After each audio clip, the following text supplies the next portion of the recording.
My full name is Minerva Beasley Graham. I was born in Union County here in New Albany, in the Shands Hospital. I was born January the 4th, 1957. My mom and dad were Doc and Ella Graham. My immediate family consisted of 3 older brothers, Tommy Lee Beasley, Thurman and Herman Beasley, who were twins, and then myself. My mother's full name was Ella Marlene. Her maiden name was Jones, then Beasley. My mom was born in Union County, New Albany, and grew up. She'd never left here. My father, we found later, was from Kosciuszko. That's where he was actually born, but migrated to New Albany. His is a story all by itself. That's a whole nother part of the life. But my dad at about age 10, more or less ran away from home or departed Kosciuszko and was on his own. And he went here, there, and other places, but ended up in New Albany. And he actually, when my mom met him, was running, like, I guess you call it a boarding house. And I guess it could be back in that day called the casino of the town. And so that's, and that's brought him here to New Albany. When I said boarding house, he didn't specifically have people boarded there. It was a place you could go and have fun, maybe play a game of cards, this or that, And so that's what he was doing when he met Mama. I mean, and he was 10 years old? Yeah, he after we found out where he was actually from, he kind of kept that. He just never brought it up. But Miss Fanny Turner, who was a teacher before we desegregated, when desegregation came about, was hired in Kosciuszko. And she was our next door neighbor. And she just got to asking around, and before we knew it, she found his stepsister and some relatives that knew a man named Doc, a little boy named Doc Beasley. And so we found where he really came from, because he really didn't really remember. And so, he kind of grew up on the rough side. He was on, I know back then you call them chain gangs, on working on the railroads, and he did a lot of that, and life was pretty rough. But as he grew up, teenager age-wise, that's when he made a kind of a squat here in New Albany. Wow. Yeah. Do you know if he ever connected back with his family that he ran away Yes, from? we did. We connected with his full brother as well as a half brother. One, DNA, all that we found out, but what made me believe his full brother, way back, his full brother had gotten shot and was very, very critical. Dad went in. They had said, if you go in, we'll kill you. His brother went in and got him, my dad, and basically patched him up, put him on a train, and sent him to Chicago. And he never came back, of course. So when we met up with him, and he always told us the story that his brother had a steel plate in the top of his head where the bullet grazed him. And so that's the first thing I checked when I saw him. And he did have a steel plate in the top of his head.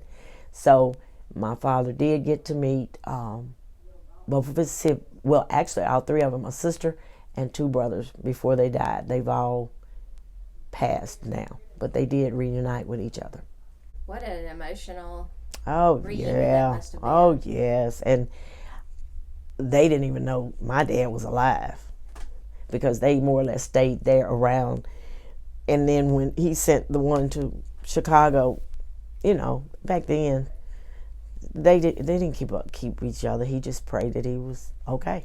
The street was later named Standish Street, AKA we called it. There are different parts of the town of the city of New Albany had names like North Side, but we were called Goose Hollow because it was off in a holler. It's back behind B.F. Ford, the school, Nichols Grocery. It's a street running back there, and it's Standish Street. That's where I was born.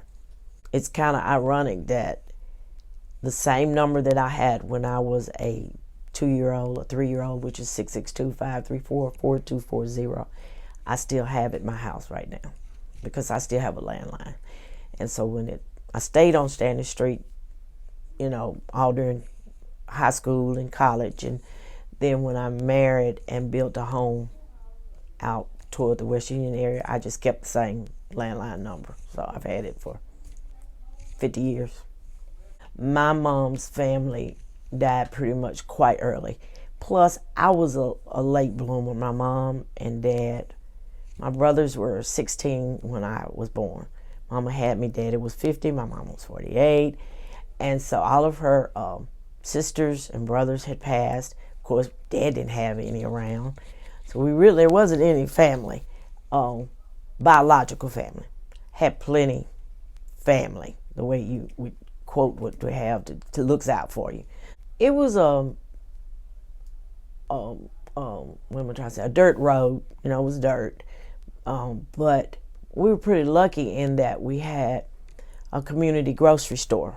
Miss Eula Hopkins, who was also a midwife, lived, I guess you could say, half a block from us.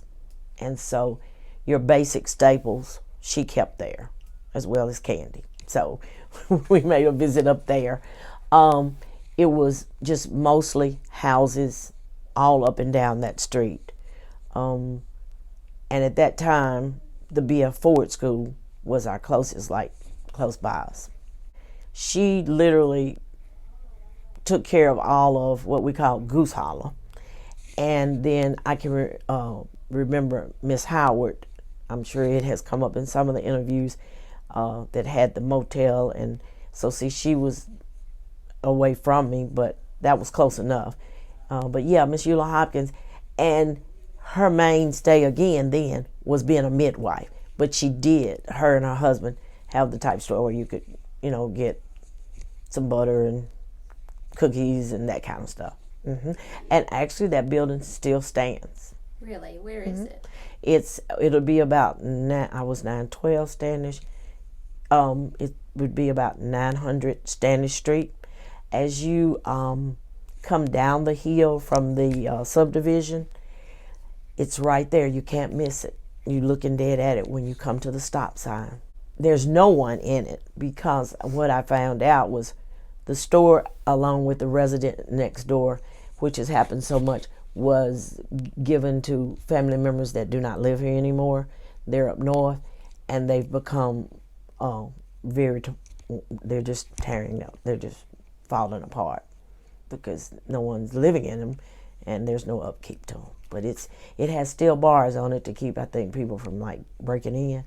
But I often remember it's the long L shape, one door on the side, and then the one door at the front with the two big glass windows. There are all kinds of good memories from that store because I could always go to Miss Eula's store and get something. And back then you just put it on Mama's bill. Yeah. My mom was a teacher at the Union County Training School. She went to Russ College. It may not have been named quite. No, I think it was named MIT. I have to look on her thing, but she did teach at the Union County Training School.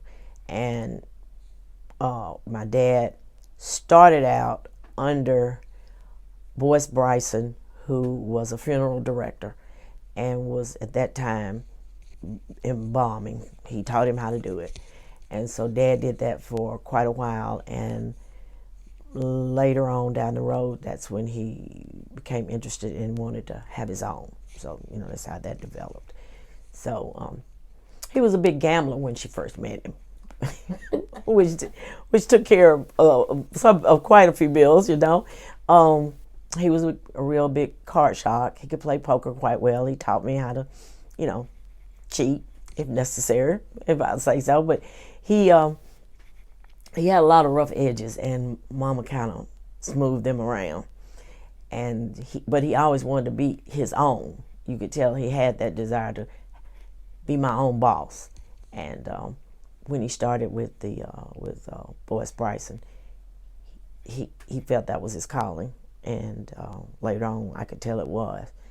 He took a lot of pride in being an embalmer and a mortician. So Mama was teaching, and when he decided to open a funeral home of his own, eventually she stopped and became, the partner in the business. Who was Boyce Bryson? Did he just have a funeral home? Yeah. Connie McMillan, that was her dad. He and Fred Stone had at that time, you say, the white funeral home, and Dad was their helper / embalmer. And once he learned the trade, at that time the black funeral home was Talbert, Tolbert.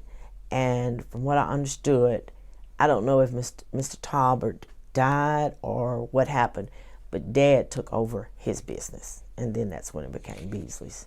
Okay. And I totally forgot, I don't know how I forgot this, because I had to work in it. My mom she was across the street at the Union County Training School, but across the street next door to Cheryl Davis's home, there's a store. It's this little square building. And that was you could go get a fried bologna sandwich or a milkshake. And my mom ran that along with my dad. And then right up the street at the corner where Mr. Foote's brick home is now, there was a building, and that was where the funeral home was. Daddy started his own there. And later on, that's when he, went on to Talbot, you're right. But I forgot about the creamery or the dairy bar, because the kids would come across from school and get their sandwiches and stuff. And that was, again, Dad always wanting to have his own. Yeah, I remember that now. How long did your dad run the funeral home? Until his death. When did he die? My mom died in 1974. My dad, 85, January of 85. Okay. Yeah. So he ran it until he died. Mm-hmm. Until he had cancer, and he hung in there until he couldn't do it anymore. And your mom went and worked there. She was a partner in the business. Mm-hmm. Did you ever work at the funeral home? Oh yeah, I was Daddy's girl. There was no one else there because they were all gone to college. So anything he did, I did. I hunt. I could shoot squirrels better than him, and anything he did, including embalming, because back then when you passed or when there was an accident, if you went to the hospital, we went and picked them up. Or later on, we never had to pick them up from the scene or something. But if they died at home, and the coroner said it was just a natural death, you'd go pick them up. So I worked it all my years, my teenage years. When I come home from college, I put up tents, whatever it took. Did you ever drive the hearse? Oh, yeah, that was my favorite part. That was the comfortable part, okay? Yeah, I didn't mind doing that part. Mortician's job. Yes. To this day, believe my dad was dyslexic, because Mom, being an avid educator, she would work with him. But no matter what we would do, he had problems really just reading. Of course, at that time, he just kept on. I can remember him bringing different reports or something home and asking us to go over them with him. So you said, did he, ask me again. Did he have to go to any kind of? Yes. I'm sure now you have to. Now you have to. I mean, you have to have a degree in it. But later on, they did ask you to do an apprenticeship and be signed off by a licensed mortician. He did not. But my brothers and my ex-husband, that both became morticians, they went to John Gupton, which is in Nashville. Very rigorous course. I mean, A&P and some other things. I've watched them. I mean, it's not a joke. I know she was in the language arts. I'm not specific because, see, I was so small by the time I got of age. That's when she had stopped and was between the funeral home and other stuff. I have pictures showing where she's at a teacher's desk, but I can remember it being English, that type stuff, because, you know, then you taught it all, really, at that point when they were in the training school, unless it was maybe some of the vocational stuff like the woodworks and that kind of stuff. High school, or the older kids, because I do have pictures of her, and you see young ladies look like they would be 12 to 15 years of old sitting in the chairs. So that was the age group she taught. Who did the hair and makeup for the funeral home? I know sometimes Mom would do it, but sometimes we would have Miss Nora Nesbitt. She was a beautician, the local beauticians, and it depended a lot of times, unless they were skittish or afraid, whoever was your beautician would come and do your hair when you passed. But after Dad had embalmed them and got them in the casket and done it and up in the viewing room, then the lady would come in and put a towel up under them and press their hair or curl it. Yeah. So it would always be, especially if the family wanted them. Otherwise, you know, Mom would do it. Did you have musicians on call for? No. You know, later on at the beginning, and then even most times I can remember when way back we took the body for viewing and stayed at the home, at their residence, remember? And then you would pick the body up and go to the funeral home, and not the funeral home, to the church and have the services. So to say we had our own staff musician or something, no.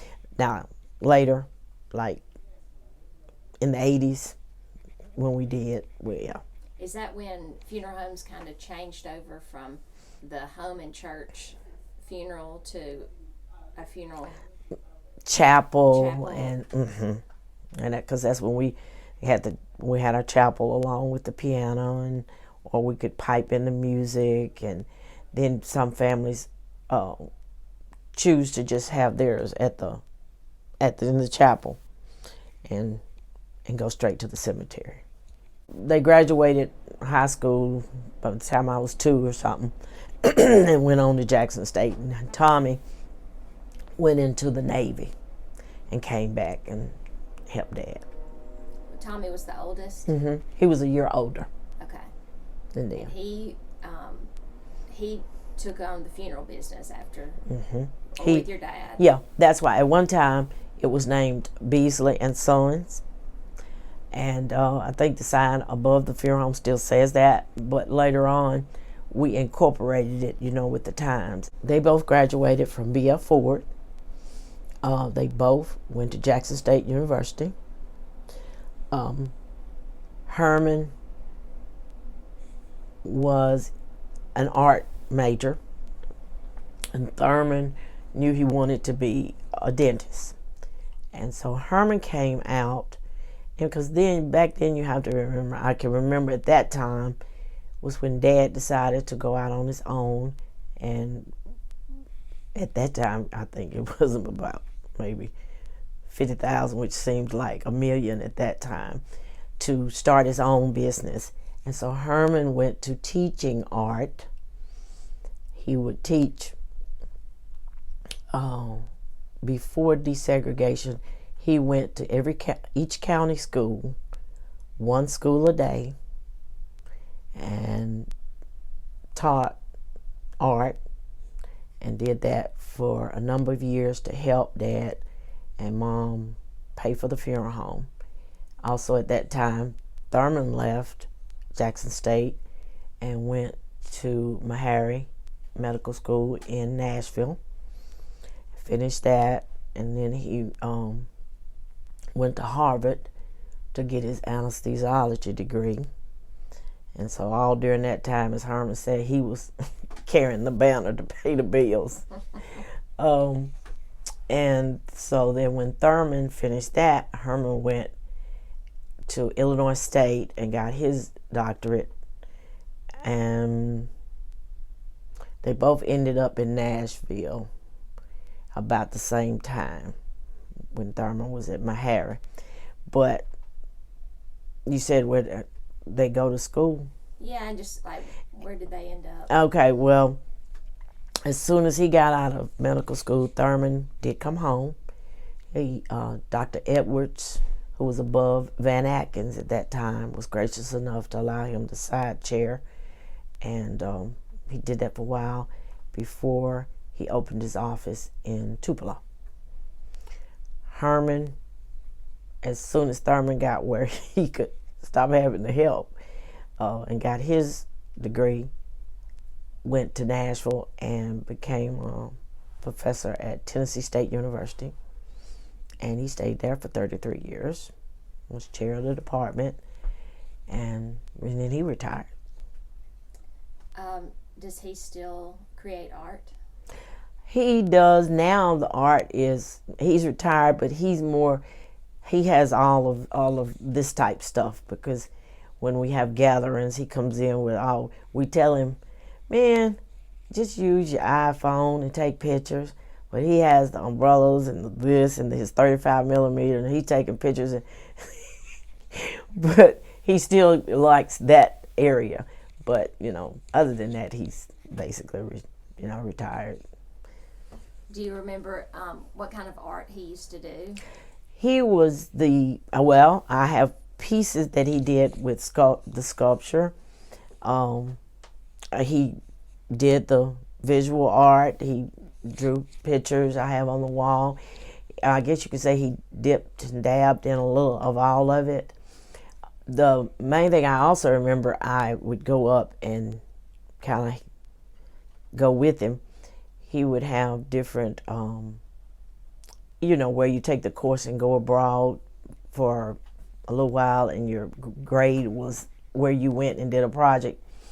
So I can remember I went with him to Bermuda, and they had to actually come up with their project was while they were there with the creative, whatever the arts. I was so young, but I just knew I got to go. But no, other than his art was after retirement, well, let's go ski, let's scuba dive. And I don't blame him. We came up when times were hard. And so in retirement, he feels, let me live a little. Right. So right now, after he left Tennessee State, he does things that he enjoyed doing. And where does he live now? He's still in Nashville. Well, Thurman stayed a dentist until retirement. He had one office, but then his final resting office was on North Broadway, right behind the Justice Center in Tupelo. He purchased one of the homes that, how you get it on the National Register, the Historic Register, that he revamped and did, and was there until his death, because he was still working. He just had a car wreck and got killed, so he was still working, when he died. That was 8 to 10 years ago. I don't know the exact year. It was in August, but he was on his way back from Atlanta. He liked to go and watch Jackson State, his alma mater. They, of course, Herman was at Tennessee State. They called it Heritage Game or something. They always saw, and they were playing in Atlanta. They saw the game, and he got up the next morning and came home. But it was a single car accident from what we can tell. It rained, because we did a lot of investigating because we couldn't find him. It was a bad storm, and he must have hydroplaned, because after looking for him on the fifth day, not MDOT, but Alabama DOT found his car up under a bridge, and it was, you really couldn't see it from the road. So unless you were inspecting the bridge, you wouldn't see it. So they discovered the car. Thurman had a set of twins, so twins had twins, and then by a previous marriage, his wife had a daughter that he adopted, so he had 3 kids. Okay. Richard, Thomas, and Veronica. And then Tommy. Tommy had 3 girls, Valerie, Mariella, and Hope. Valerie received her doctorate from Ole Miss and works in one of the offices, I think. Hope presently teaches at New Albany High School, and Mariella works out of the home as a transcriptionist, I believe you technically call it. Wasn't he the first black alderman? I believe. And he was very quiet. He just kind of, he was very easygoing, and I appreciate that in him, because I think his other siblings didn't get that. We didn't get that trait, but he was, and I think he served quite well the years that he was there, and I remember I had a shirt that, what else?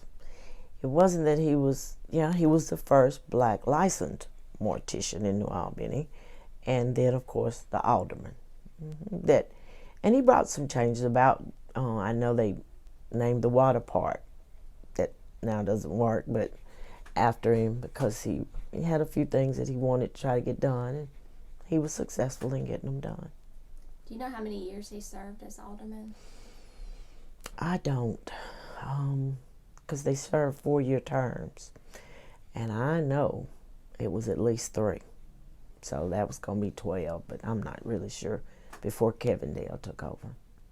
I got to go 1 year, because the first year, it was voluntarily if you wanted to go and go to the white school, and my mom and one other little black girl named Betty Garner, parents said, "You're going." We're not waiting. So it was just us 2. And then subsequently the next year, or 2 years later, they shut it down and said, "We're all going." So I attended B.F. Ford 1 year, and then went to New Albany Elementary, that's what it was called, which at that time was the big brick building across from the gym. It was the elementary and the middle at that time, right? Yeah. So you were you just went to first grade. I don't have a book. The book that I have, I was in what we call pre-K, or it was done through the United Methodist in Malibu, which is right across the street, and Miss Udy kept us. I have a picture of me and about 10 other kids, and it says PK. But for my first grade, I don't remember. I guess now I'm gonna go find out, though. I gotta go so look was that that up. part of the school, or that was part of the church? Your Well, the reason I say it is because I see it in a book. That was part of the church, because it was in the Buckeye book. That's what it was, which was before we desegregated. And we got to be in the little annual book, but it was through I do remember we were talking about that, and I found out it was through the United Methodist Church, and it was in the basement of Malibu. Yeah. Where did you grow up going to church? Watson Grove. That's been my lifelong church. Okay. Yeah, since I can remember, because that was my mom and dad. They were integral in there. She sung in the choir. He was a deacon and all that, so it's always been Watson Grove. Well, I started out at Central Elementary, but I don't know if during the change of the desegregation or what, I remember having a year over at what we call now Mattie Thompson. Okay. And then I vividly remember the middle school years, the 6, 7, and 8. See, I was back at, of course, across from the gym. That's now the middle school. Which is now the middle school. Mm-hmm. Okay. Yeah, it is confusing. It is, because I remember the big open windows, the big windows that looked like they were from the ceiling down, that we raised up and stuff. Yeah. I can remember how we opened them up and you'd let the long blinds up so you could get, air. Yeah. Because no air conditioning. No, ma'am. I don't have quote, bad memories. There were isolation times, because it was kind of like, who you, or what are you, because, we're not used to. So I remember having those feelings, not any negative of, like they said, taunted or called names or something, but there were times when, I do remember being all by myself. And I was okay with it. I don't think it gave me lifelong scars, but I can remember them. I can remember the teacher was very nice. I'm serious. The one thing you may say negative connotation, I can remember some of the kids saying, well, you're chocolate. I do remember that. That, in retrospect, I don't think it bothered me then, and bothers, but it went along smooth. It went smooth. Later years, not so smooth, but the initial transition, it was okay. Mm-hmm. Music, I don't know if it was my choice or my mother's choice, but even in the middle school, I started in 6th grade in the band, play clarinet, 6th, 7th, and 8th, and of course, we just played then. But in the high school years, was in the marching band. I did like them. I liked going on trips, and my interest in high school, and see, because that was closer to now, were my interests were playing in the band. I did not like physical activities. I did love English, language arts, Miss Brasfield. We had a good teacher. I was becoming aware that, and the one thing I do remember, it's like, because maybe I said we, or the black children were more docile and not saying, I guess you could say, where's my part? Or why am I not in that? That I became more like, I need representation. I don't see myself. And so in high school, I might have been eyed as a stirrer of problems. I don't think there were problems, but I stirred up things. I can remember Mr. Wade Ivy helped me, but we created a Black Awareness Club because it seemed like our blackness, we weren't aware of it. That's why we named it that, because I was like, we're just here. We're not participating. And we did some things. He took us places, and I was real things like, and back then to me it was important, like being on the homecoming court, or because we worked to get the first black on homecoming court, and we worked to have different clubs that really were geared toward you as a black student, to give you something to do. So that was my high school years. I mean, I got out of there with a pretty decent average, and parents got called a couple of times because I spoke my piece, and I feel it was needed, so I don't regret any of it that I did do. Yeah. Who was the first black homecoming queen or whatever? Her name was Sharon Collins. She was in our class. She actually was your first black, which one is it? Salutatory and valedictorian. She and I tried to beat that child, and I couldn't beat her in anything. But we were in typing class. I thought, I'm going to beat her. I couldn't beat her. But she was very studious, very smart. But her name was Sharon Collins. Mm-hmm. Where is she today? She's in California.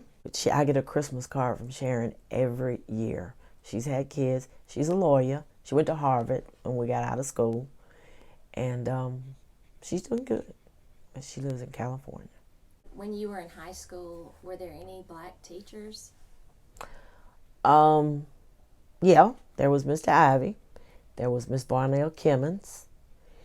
In middle school, there was Mr. Gibson. I remember he was very strict. He was our science teacher. And that's it. We're scarce. There are not very many minorities. Up to today, there are not many minority educators. I was about to say, I'm that like, hasn't changed. okay, it has not changed. And you know, when I was in the system, the New Albany system, I know Jackie Ford, and again, I was very vocal. This has got to stop. And for 2 years, I was visually at the recruiting, and I have to give our district credit in that we recruited, we try, but they're just not out there, or they are lured to other states, more lucrative pay. Then I went to Spelman College in Atlanta, Georgia. I wanted to be a lawyer, so I was a political science major. I very quickly realized that I wasn't out of my league educationally wise, but this was a school of affluent minority parents, and I was a little old country girl. But, I survived. My brother, Thurman, I wanted to go to Mississippi State, but he wasn't having it. So after going to 5 or 6 colleges and looking at them, I took the closest one I could find, which was Spelman. But I did. I was very well. Spelman it prepares you very well. I was recruited at graduation in '79 on several places. And I do regret, I really do, that I did not take any of those. I chose to come back home and try to pass the LSAT for a couple of years. Needed 1 or 2 points. Life was like, okay, you're getting older, you need to find something. So I went back to Blue Mountain College for a couple of semesters and got all the necessary needs for my teaching degree, took the NTE, and became a teacher. I taught I tried to get hired in New Albany. I did. I want that to be well known. Tupelo grabbed me up. I taught in the Tupelo Public School District for 14 years, Pierce Street Elementary, Tupelo Middle School, and Mr. Ivy was very vocal in trying to help me come back to the district. And when he was ready to retire, I was able to get his position. I was interviewed and was offered his position and taught. I was at the alternate school for 13 and a half years before I had to retire. When my daughter had her stroke. Yeah, I have 2 children. 2 children. I have a girl named Tiffany Nicole Graham and a son named Cody Beasley Graham. Tiffany is now 34. She was born in 84, same year. No, she was born in 84, but the next year when my dad passed. And then Cody was born, in 1990, yeah. And she's 35 and he's 30. Very proud of him. She graduated because I taught in the school district of Tupelo. She went with me. So she ended up graduating from Tupelo High and went on to Tennessee State, following her daddy. Following her uncle, because he was there. And then when Cody, he was at Tupelo, but once I came to New Albany, I wanted him to stay in Tupelo, but he wouldn't to graduate. But he came to New Albany his last 3 years and graduated from New Albany High. Okay. Yeah, and then he went to Ole Miss, and he's very conservative. And after a year, he said, "Mom, I'm gonna come out and I'm gonna be really in debt." So he joined the military and went to the Air Force for 6 years and came out and came back to Ole Miss, graduated with criminal justice.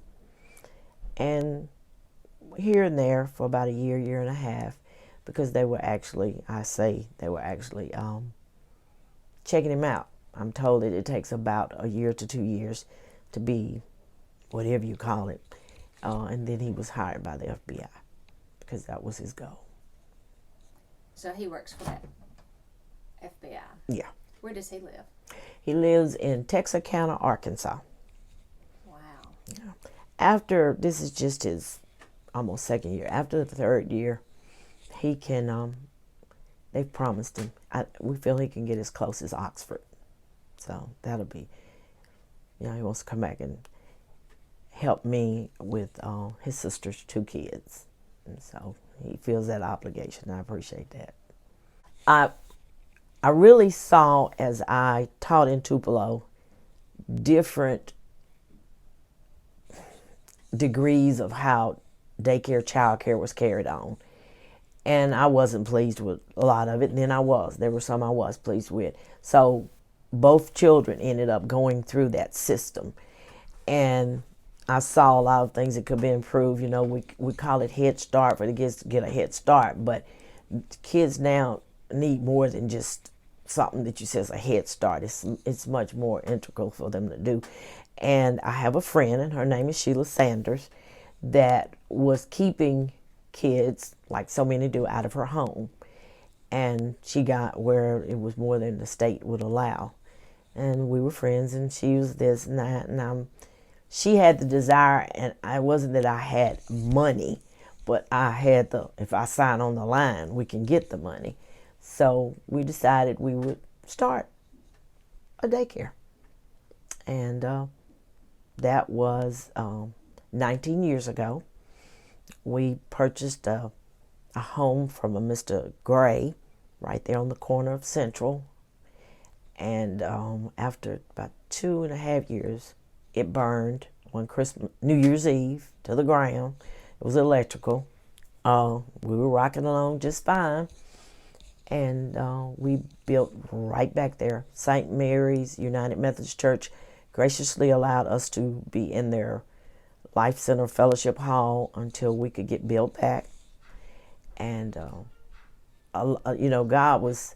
things worked out, because I really want to just throw my hands up in the air and say, I don't want to do this anymore. But they called me and said, you could use this and do that. So it worked out that we did that, and we built back on the same spot. And that's where we are now. We do have a second location that is in Blue Springs, up from Toyota. It's a small one. Houses about 40 kids. And the one here, we can house 140. The one in New Albany. I would love to see it become a part of the local community, and that things can be done.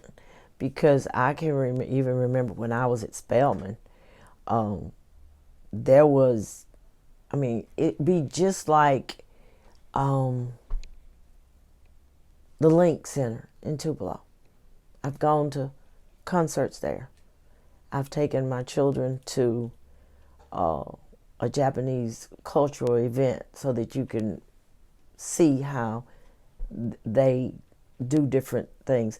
I'd love for it to become something of that nature. I know Head Start has part of it, but it's presently going down, because it's not being maintained. If we could do something like that, that's what I'd love to see it done. I don't see where it could be anything else but that. Kind of like the Link Center, let those different type things, so that something's going on there, that the community and the children can realize what this was before. I would love to see something like that happen. They could make it an aquatic center if they want to. Don't get me started. My son was on the high school swim team, the only black, and average less than 10% of the African American community know how to literally swim, seriously. And that's something that I'm a big fan of, that if I was that $1 million winner, I'd build one for us. New Albany needs it. We need something to, that's just it all around. That's just great exercise. When I was a teenager, I was the lifeguard at the black swimming pool. And so that's what I'd like for it to become, if you really want to know. But that's another story. I would go swim all the time when I was a little snot, because my brothers would take me, and I liked to swim, and so I did the Red Cross life-saving class, and I was one of the lifeguards, the only female lifeguard. Of course, we had some other young black men, and it was called Shady Dell Pool, and we had a good time, because and I'm sure you know it doesn't matter, because once we peeled off, we're the same. But they didn't want the blacks and the whites swimming together. And then I'm not sure, when I left in 75 what really happened, but I'm told that it was beginning to waste more water was pouring out of it and it took more repairs to keep it up, which I think was one of the reasons they literally went on and closed the one on South Central. But it was a good thing for the black community, because, as again I say, we as blacks don't know how to swim. You didn't go splash on the beach, but to swim, to literally be able to do 4 laps on the pool is what you need to be able to do. It was nice. I can remember it was good times. You'd come in and had a little snack bar and swim and go out, sit up under the trees and stuff. Yeah. And, of course, now it's a basketball court. So between 75 and 79, it was closed. I'm not going to lie. There wouldn't be many whites when the blacks came to swim. And that's just the way it was. I don't know why. Because when you go to the Marriott and swim, there you are black and I'm white or whatever, and we swim. I don't know. But I did swim there, and I don't know of any racial issues outward that you could pinpoint were.